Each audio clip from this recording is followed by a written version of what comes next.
Hello friends, ഇന്നത്തെ എപ്പിസോഡിൽ ഗിരിയോടൊപ്പം രക്ഷപ്പെട്ടു പോകാനുള്ള ശ്രമമായിരുന്നു പാറുവിന്റെ ഭാഗത്തുനിന്നുണ്ടായത്. പാറു ഗിരിയോടൊപ്പം അവിടുന്ന് പോയി എന്നുള്ള വിവരം അറിയാതെ സൗഭാഗ്യ മുറിയിൽ വന്ന് പാറുവും ഗിരിയും ഒന്നിച്ചാലുണ്ടാകാൻ പോകുന്ന നല്ല കാലത്തെക്കുറിച്ചായിരുന്നു ചിന്തിച്ചത്. എന്തുകൊണ്ടും ഗിരിയായിരുന്നു പാറുവിന് ചേർന്നത്. ഗിരിയായിരുന്നെങ്കിൽ സന്തോഷകരമായ ഒരു ജീവിതം അവൾക്കുണ്ടാകുമായിരുന്നു എന്നൊക്കെ സൗഭാഗ്യ ചിന്തിച്ചു. അങ്ങനെ ആലോചിച്ചുകൊണ്ടിരിക്കുമ്പോഴേക്കും അവിടേക്ക് പത്മനാഭൻ എത്തി. എന്താ ഭാഗ്യം, താൻ കിടന്നില്ലേ എന്ന് ചോദിച്ചപ്പോഴേക്കും ഇല്ല, പപ്പേട്ടൻ വരാൻ കാത്തിരിക്കുകയായിരുന്നു എന്ന് സൗഭാഗ്യ മറുപടി നൽകി. അപ്പോഴാണ് പാപ്പൻ ചോദിച്ചത്, പാറുവിന്റെ കാര്യം താൻ നോക്കിയോ, പാറു ഉറങ്ങിയോ എന്ന് ചോദിച്ചപ്പോഴേക്കും മോള് ഉറങ്ങാൻ കിടന്നിരുന്നു എന്ന് സൗഭാഗ്യ മറുപടി നൽകി. എന്നാ താൻ കിടന്നോ, ഞാനിപ്പോ ഈ ചെയ്യുന്നതൊക്കെ നിങ്ങൾക്ക് എല്ലാവർക്കും വലിയ ദുഷ്ടതരവും ഞാൻ കാണിക്കുന്ന പിടിവാശിയായിട്ടൊക്കെ തോന്നും. എന്നാൽ കുറച്ചു കാലം കഴിയുമ്പോഴേക്കും എൻ്റെ മക്കളുടെ ഭാവി, നല്ല ഭാവി, അത് മാത്രമാണ് ഞാൻ ആഗ്രഹിച്ചത്. എൻ്റെ പാറുവിനെയാണ് ഞാൻ ഏറ്റവും കൂടുതൽ സ്നേഹിച്ചിട്ടുള്ളത്. അവൾക്കൊരു നല്ല ജീവിതം കിട്ടണം, അത് തന്നെയാണ് എൻ്റെ സ്വപ്നവും. അവള് ഒരു മഹാറാണിയെ പോലെ ജീവിക്കണം, അതിനുവേണ്ടിയാ ഇതെല്ലാം ഞാൻ ചെയ്യുന്നത് എന്നൊക്കെ പത്മനാഭൻ പറഞ്ഞു. എല്ലാം കേട്ടതും സ്വന്തം മകളുടെ മനസ്സ് തിരിച്ചറിയാതെ അവൾക്ക് എന്ത് വാരിക്കൊടുത്തെന്ന് പറഞ്ഞാൽ എന്താ എന്ന് അപ്പോഴേക്കും സൗഭാഗ്യ ചിന്തിച്ചു. ഈ സമയം ഗിരിയോടൊപ്പം പോയ പാറുവിനെ തിരിച്ചറിഞ്ഞ പോലീസ് ഓഫീസർ അവരെ പിന്തുടർന്നെത്തിയപ്പോൾ ഒരു ചെറിയൊരു പൊന്തക്കാട്ടിൽ ഒളിച്ച് ഗിരിയും പാറുവും രക്ഷപ്പെട്ടു. പോലീസ് അവരെ പിന്തുടർന്ന് വീണ്ടും കുറച്ചു ദൂരം പിന്നിട്ട് കഴിഞ്ഞിട്ടും കണ്ടെത്താൻ കഴിയാറായപ്പോൾ സിക്ക് ആകെ സംശയമായി. ഒന്ന് ഇന്ദ്രൻ സാറിനെ ഒന്ന് വിളിച്ചു ചോദിക്കാം എന്ന് വിചാരിച്ച് ഇന്ദ്രന്റെ ഫോണിലേക്ക് വിളിക്കുന്നു. ഇന്ദ്രൻ അപ്പോഴേക്കും സുഖമായി മൂക്കറ്റം മദ്യപിച്ച് സുഖമായി കിടന്നുറങ്ങിയ അവസ്ഥയിലായിരുന്നു. അങ്ങനെ ഇന്ദ്രൻ കിടന്നുറങ്ങുന്ന സമയത്താണ് അവിടേക്ക് എത്തിയത്.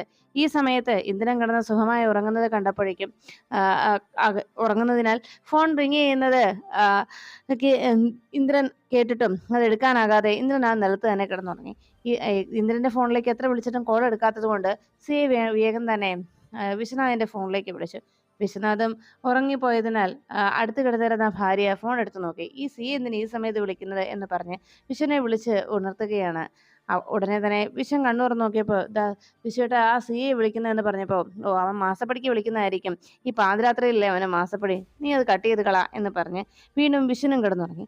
വിശ്വനാഥൻ കിടന്നുറങ്ങിയപ്പോഴേ ആ സമയത്ത് ഇവരാരും ഫോൺ എടുക്കുന്നില്ലെന്നോർത്ത് സി ആകെ നിരാശയോടെ ഫോൺ വെച്ചിട്ട് അവരവരുടെ അന്വേഷണം അവസാനിപ്പിച്ച് അവർ മടങ്ങി. ഗിരിയും പാറുവും കൂടി കുറച്ചു ദൂരം അപ്പോഴേക്കും പിന്നിട്ട് കഴിഞ്ഞിരുന്നു.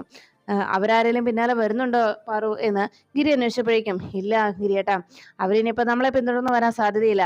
കാരണം ഇത്രയും നേരമായില്ലേ, ഗിരിയേട്ടൻ എന്തായാലും വണ്ടി ഓടിച്ച് മുന്നോട്ട് പോയിക്കോ, ഇനിയിപ്പോൾ നമ്മൾ അന്വേഷിച്ചാരും വരാൻ പോകുന്നില്ല. ഇനി അഥവാ വന്നാൽ തന്നെ നമ്മുടെ ഈ മൊബൈൽ ഫോൺ അങ്ങ് ഓഫ് ചെയ്ത് വെച്ചേക്കാം, പിന്നെ പ്രശ്നമില്ലല്ലോ എന്ന് പറഞ്ഞ് മൊബൈൽ ഫോണും ഓഫ് ചെയ്ത് വെച്ചു. പിറ്റേന്ന് രാവിലെ ഗിരിയും പാറും കൂടി കൃത്യമായി ആ ക്ഷേത്രത്തിലേക്ക് എത്തി. ഇതാണ് സിദ്ധു സാറ് പറഞ്ഞ ആ മംഗളാദേവി ക്ഷേത്രം എന്ന് പറഞ്ഞ് ക്ഷേത്രം ചൂണ്ടിക്കാണിക്കുകയാണ് ഗിരി. അത് കണ്ടതും വലിയ സന്തോഷത്തോടെ പാറു പറഞ്ഞു, ഇവിടുത്തെ നിർമ്മാലയം കഴിഞ്ഞാൽ ഉടൻ തന്നെ അടുത്ത മുഹൂർത്തത്തിൽ വിവാഹം നടത്തണമെന്നാണ് സിദ്ധു പറഞ്ഞിരിക്കുന്നത്. ഇവിടെ തിരക്കാവുന്നതിന് മുമ്പ് വിവാഹം നടക്കണം, അതാണ് സിദ്ധുവിന്റെ നീക്കങ്ങൾ. എന്തായാലും അതിനുവേണ്ട ഒരുക്കങ്ങളൊക്കെ സിദ്ധു നടത്തിയിട്ടുണ്ടാവും. സിദ്ധുവിനെ കാണുന്നില്ലല്ലോ എന്ന് പറഞ്ഞ് രണ്ടുപേരും പതിയെ അവിടേക്ക് കയറുകയാണ്. കുറച്ച് വഴുവഴുപ്പുണ്ട്, ഇവിടെ മഴ പെയ്ത് കിടന്നത് കൊണ്ട് വഴുക്കലുണ്ടാവും, സൂക്ഷിച്ച് വരണേ എന്ന് പറഞ്ഞ് പാറുവിനെ ഭദ്രമായി കൈ ചേർത്ത് പിടിച്ചുകൊണ്ട് പതിയെ പാറുവിനെ മുകളിലേക്ക് കൂട്ടിക്കൊണ്ടു പോവുകയാണ് ഗിരി. അങ്ങനെ ആ ക്ഷേത്രത്തിനടുത്തേക്ക് എത്തിക്കഴിഞ്ഞു. ഈ സമയത്ത് പാറു ഗിരിയോട് പറഞ്ഞു, ഗിരിയേട്ടാ, നമ്മൾ ഈ ഭൂമിയിലേക്ക് ഒരു കുഞ്ഞ് പിറന്നു വീഴുന്ന സമയത്ത് അത് ഈ ഭൂമിയിലെ ഈ പ്രകൃതി ഒന്നാകെ തൻ്റെ ശരീരത്തിലേക്ക് ആഞ്ഞെടുക്കുന്ന ഒരു നിമിഷമുണ്ട്, ആദ്യത്തെ ശ്വാസം. ഈ ഭൂമിയിലേക്ക് വീണ് കഴിയുമ്പോഴുള്ള, ഇവിടേക്ക് പിറന്നു വീഴുമ്പോഴുള്ള ആദ്യത്തെ ശ്വാസം, അത് ഈ പ്രകൃതി ഒന്നാകെ തൻ്റെ ശരീരത്തിലേക്ക് ഉൾക്കൊള്ളുകയാണ്. ആ ഒരു നിമിഷത്തിൻ്റെ സുഖമെന്ന് പറഞ്ഞാൽ അത് പറഞ്ഞറിയിക്കാൻ കഴിയുന്നതല്ല. അങ്ങനെ ഒരു അവസ്ഥയിലാണ് ഗിരിയേട്ട ഞാനിപ്പോൾ എന്ന് പാറു സന്തോഷത്തോടുകൂടി ഗിരിയോട് പറയുന്നു. ഈ സമയം രാവിലെ എല്ലാവരും റെഡിയായി. പത്മനാഭനും നകുലിനുമൊക്കെ റെഡിയായി നേരെ മണ്ഡപത്തിനരികിലേക്ക് എത്തി. നകുലിനപ്പോൾ അവിടുത്തെ ഒരുക്കങ്ങളൊക്കെ ശ്രദ്ധിച്ചുകൊണ്ടിരിക്കുകയായിരുന്നു. എല്ലാ ഒരുക്കങ്ങളും കഴിഞ്ഞോടാ എന്ന് ചോദിച്ചപ്പോഴേക്കും, എല്ലാം തീർന്നു, ഇവിടുത്തെ എല്ലാ ഒരുക്കങ്ങളും പൂർത്തിയാച്ച എന്ന് നകുലൻ പത്മനാഭനോട് പറഞ്ഞു. എന്തായാലും അവര് റെഡിയായോ? ഇനി എന്തെങ്കിലും കാര്യങ്ങൾ ആരെങ്കിലുമൊക്കെ വരികയാണെങ്കിൽ അവരെയൊക്കെ നീ സ്വീകരിച്ചണം. VIP കളായിട്ടുള്ള ആളുകളൊക്കെ ഉണ്ട്, അവരെയൊക്കെ കൃത്യമായിട്ട് നോക്കി വേണം നീ ഇവിടെ പിടിച്ചിരുത്താൻ എന്ന് പറഞ്ഞു. ശരി അച്ഛാ, അതൊക്കെ ഞാൻ നോക്കിക്കോളാം. അച്ഛൻ്റെ ഫ്രണ്ട്സിനെയൊക്കെ അച്ഛനൊന്ന് മാനേജ് ചെയ്താൽ മതി എന്നൊക്കെ പത്മനാഭനോട് നകുലൻ അറിയിച്ചു. അപ്പോഴാണ് നവലൻ ചോദിച്ചത്. അല്ലച്ചാ, പാറു പാറു എഴുന്നേറ്റോ? അവള് റെഡിയായോ എന്ന് ചോദിച്ചപ്പോൾ, പാറുവിൻ്റെ കാര്യം ഞാൻ ഭാഗ്യത്തെ ഒന്ന് വിളിച്ചു നോക്കട്ടെ, ഞാൻ അങ്ങോട്ട് പോയില്ല എന്ന് പറഞ്ഞ് വേഗം പത്മനാഭൻ സൗഭാഗ്യയുടെ ഫോണിലേക്ക് വിളിക്കുന്നു. സൗഭാഗ്യ അപ്പോഴേക്കും രാവിലെ എണീറ്റ് കുളിച്ച് റെഡിയായി മകളെ കൂട്ടാനായി പോകാനുള്ള തയ്യാറെടുപ്പിലായിരുന്നു. അപ്പോഴാണ് പത്മനാഭന്റെ കോള് വന്നത്. കോൾ എടുത്തതും, ഭാഗ്യേ, മോള് റെഡിയായോ എന്ന് ചോദിച്ചു. ഞാൻ മോളുടെ അടുത്തോട്ട് പോയില്ല പപ്പേട്ടാ, ഞാനിപ്പോൾ റെഡിയായതേ ഉള്ളൂ, ഞാൻ അങ്ങോട്ട് പോവാ എന്ന് പറഞ്ഞതും, ശരി, വേഗം ചെന്ന് മോളെ കൂട്ടിക്കൊണ്ട് വാ എന്ന് പറഞ്ഞു. ശരിയെന്ന് പറഞ്ഞ് സൗഭാഗ്യ ഫോൺ വെച്ചിട്ട് നേരെ പാർവതിയുടെ റൂമിനടുത്തേക്ക് എത്തി. വാതിലിൽ വന്ന് കോളിംഗ് ബെൽ അടിച്ചിട്ട് കാത്തു നിൽക്കുകയാണ് സൗഭാഗ്യ. പക്ഷെ വാതിൽ തുറക്കാതായപ്പോഴേക്കും സൗഭാഗ്യ വേഗം തന്നെ അകത്തേക്ക് കയറി ചെന്നു. വാതിൽ തുറന്നിട്ടിരിക്കുകയായിരുന്നതിനാൽ അകത്തേക്ക് കയറിയപ്പോൾ അകത്ത് ഷവറിൽ നിന്ന് വെള്ളം വീഴുന്ന ശബ്ദം കേട്ടു. ഇതെന്ത് പണിയാ, വാതിൽ തുറന്നിട്ടിട്ട് ഈ കൊച്ചു കുളിക്കാൻ കയറിയേക്കുന്നത് എന്ന് സംശയിച്ചുകൊണ്ട് കുളിമുറിയുടെ വാതിൽക്കൽ ചെന്ന് നിൽക്കുകയാണ്. മോളെ മോളെ പാറു എന്ന് വിളിച്ചിട്ടും അകത്തൊന്നും യാതൊരു റിപ്ലൈ ഉണ്ടാവുന്നില്ല. ആകെ സംശയത്തോടെ സൗഭാഗ്യ പതുക്കെ ആ ഡോറും തുറന്നു നോക്കി. അപ്പോഴേക്കും വാഷ്റൂമിന്റെ ആ ഡോറും തുറന്നു പോകുന്നു. ഇതെന്താ പറ്റിയത് എന്നറിയാനേ തുറന്നു നോക്കിയപ്പോൾ അവിടെ ഷവർ മാത്രം വെറുതെ ഓണാക്കിയിട്ടിരിക്കണം. അവിടെ എങ്ങും തന്നെ ആരെയും കാണുന്നില്ല. അല്ല, ഈ ഷവർ ഓൺ ചെയ്ത് വെച്ചിട്ട് ഇവളിത് എവിടെ പോയെന്ന് സൗഭാഗ്യ വല്ലാതെ സംശയിച്ചു.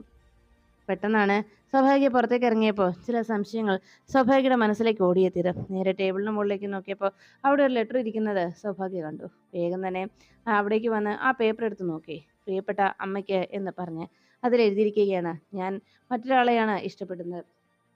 ഇഷ്ടമില്ലാത്ത ഒരു വിവാഹത്തിലൂടെ ഇഷ്ടമില്ലാത്ത ഒരാളുടെ കൂടെ ജീവിക്കാൻ ഞാൻ ആഗ്രഹിക്കുന്നില്ല എന്നും, അങ്ങനെ ഒരു കുടുംബജീവിതം താൻ ആഗ്രഹിക്കുന്നില്ല എന്നും, അതുകൊണ്ട് തന്നെ താൻ ഇഷ്ടപ്പെട്ട ഒരാളോടൊപ്പം ജീവിക്കാനായി പോവുകയാണെന്നും, തന്നെ അത്രത്തോളം സ്നേഹിക്കുന്ന ഒരാളാണെന്നും മാത്രം എഴുതി വെച്ച് അമ്മയുടെ അനുഗ്രഹം എന്നും ഈ പാറുവിനുണ്ടാകണമെന്ന് പറഞ്ഞുകൊണ്ട് എന്ന് സ്വന്തം പാറു എന്ന് പറഞ്ഞ് കത്തെഴുതി അവസാനിപ്പിച്ചു. ഇത് കണ്ടതോടെ സൗഭാഗ്യ ആകെ തകർന്നുപോയി. ഈശ്വര, ആരോടൊപ്പമായിരിക്കും അവൾ പോയിട്ടുണ്ടാവുക എന്ന ആശങ്കയായിരുന്നു ആ നിമിഷം സൗഭാഗ്യയുടെ മനസ്സിൽ. പാറു എഴുതിയ കത്തുമായി നേരെ മുറിയിലേക്ക് എത്തിയ സൗഭാഗ്യ ആകെ ടെൻഷനോടെ അവിടെ നിന്നു. അപ്പോഴേക്കും സൗഭാഗ്യ അന്വേഷിച്ച് ഒന്ന് രണ്ട് സ്ത്രീകൾ പരിചയക്കാർ അവിടേക്ക് എത്തി. എവിടെ മോളെവിടെ എന്ന് ചോദിച്ചപ്പോഴേക്കും, മോള് റെഡി ആവുന്നേ ഉള്ളൂ, ബ്യൂട്ടി പാർലറിൽ പോയിരിക്കുക എന്ന് പറഞ്ഞു. ഓ, അത് ശരി, ഞങ്ങൾ ആദ്യം മോളുടെ റൂമിലാണ് ചെന്നത്, അവിടെ ആരെയും കണ്ടില്ല, അതാ ഞങ്ങൾ ഇങ്ങോട്ട് പോകുന്നത് എന്ന് സൗഭാഗ്യയോട് അവർ അറിയിച്ചു.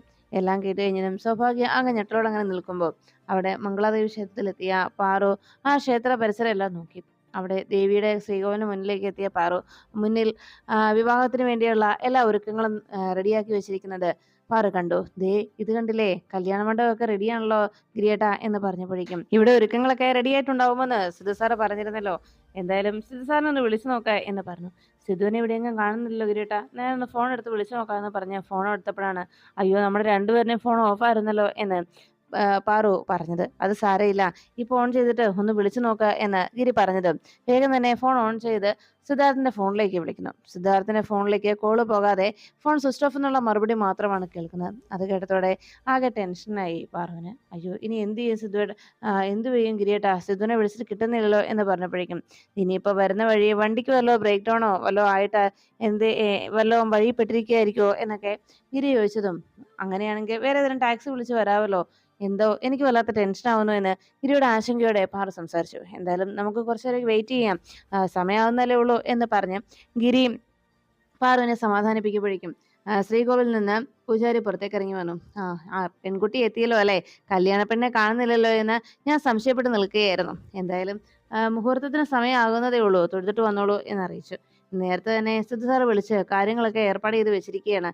അപ്പോൾ എപ്പോഴാണ് സിദ്ധു വിളിച്ചത് എന്ന് ചോദിച്ചപ്പോഴേ, കുറേ നേരമായി, 1 മണിക്കൂറിന് മുൻപ് ഇങ്ങ് എത്താമെന്ന് എന്നോട് പറഞ്ഞത്, ഞാൻ 4 മണി ആയപ്പോഴേ ഇവിടെ എത്തി വേണ്ട ഒരുക്കങ്ങളൊക്കെ നടത്തി കഴിഞ്ഞു, എന്തായാലും മുഹൂർത്തം ആവുന്നതേ ഉള്ളൂ, തൊഴുതോളൂ എന്ന് പറഞ്ഞപ്പോഴേക്കും പാറു വീണ്ടും ആകെ ടെൻഷനിലായി. സിദ്ധു വിളിച്ചിട്ട് കിട്ടുന്നില്ലല്ലോ ഗിരിയേട്ടാ എന്ന് ആശങ്കയോടെ ഗിരിയോട് പറയുമ്പോൾ, വിഷമിക്കാതെ, ഉടനെ തന്നെ സിദ്ധു സാർ എത്തും, ഡോക്ടറിനെ എത്തിക്കോളും എന്ന് ഗിരി ഉറപ്പ് പറഞ്ഞ് പാറുവിനെ സമാധാനപ്പെടുത്തുമ്പോഴും പാറുവിന്റെ മനസ്സിലാകെ പല സംശയങ്ങളും ഓടിയെത്തുകയാണ്. ഇന്നത്തോടെ തൻ്റെ ജീവിതം ഒന്ന് സ്വസ്ഥതയോടെ മുന്നോട്ട് പോകുമെന്നും നല്ലൊരു പുതിയ ജീവിതത്തിലേക്ക് തൻ്റെ ജീവിതം വഴിമാറുമെന്നുള്ള പ്രതീക്ഷയായിരുന്നു പാറുവിൻ്റെ മനസ്സിലാകെ.